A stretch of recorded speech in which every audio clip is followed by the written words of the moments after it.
చేగుర్తు సర్కార్ మస్తు జోరు చూపిస్తున్నదిలా. ఇప్పటికే ఎలక్షన్లలో ఇచ్చిన హామీలు ఒక్కొక్కటి షురూ చేస్తున్నారు. అచ్చుగట్టనే ఇప్పుడు సుత మళ్ళీ హామీ మొదలు పెడుతున్నారట. అవునులా, గట్టనే అనుకున్న టైంకి అనుకున్నట్టుగా 2 లక్షల రుణమాఫీ చేస్తా అని అంటున్నారు హస్తం పార్టీ లీడర్లు.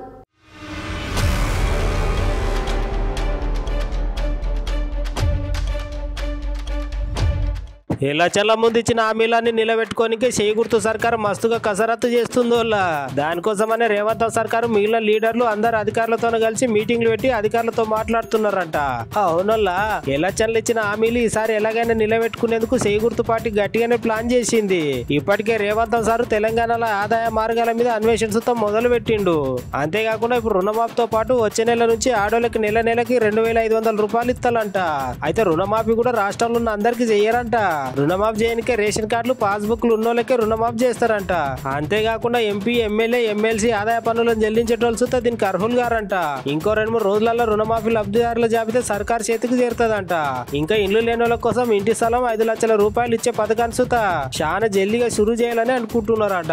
ఇంకా రాష్ట్రాలలో ఉన్న మహిళలకు మహిళా శక్తి పథకం కింద స్వయం సహాయక సంఘాలకు వచ్చే 5 ఏళ్లలో దగ్గర 1,00,00,000 కోట్ల రుణాలు ఇచ్చేందుకు ప్రణాళికలు కూడా రెడీ చేస్తున్నారంట హస్తం పార్టీ సర్కారు. ఎంత తొందరగా వీలైతే అంత తొందరగా ఎలక్షన్లలో ఇచ్చిన హామీలను జనాలకు చేర్చాలని అనుకుంటున్నది. లోన్లు తీసుకునేటువంటి లింకేజ్ తీసుకునేటువంటి పరిణామ క్రమం బిఫోర్ 30 ఇయర్స్, ఇప్పుడు ఇది ఈ రోజే ఇది రాలేదు, 35 ఇయర్స్ బ్యాక్ స్టార్ట్ అయింది.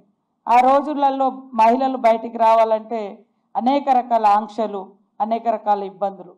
మనం ఒక గ్రూప్ ఏర్పాటు చేసుకొని ఒక శక్తిగా ఏర్పడడానికి, అంటే గవర్నమెంట్ ఆనాడు ఉన్నటువంటి గవర్నమెంటే 10,000 రూపీస్ ఎక్స్ట్రా రివాల్వింగ్ ఫండ్ లాగా కూడా ఇచ్చి ప్రోత్సహించినటువంటి సందర్భాలను మనం చూడడం జరిగింది.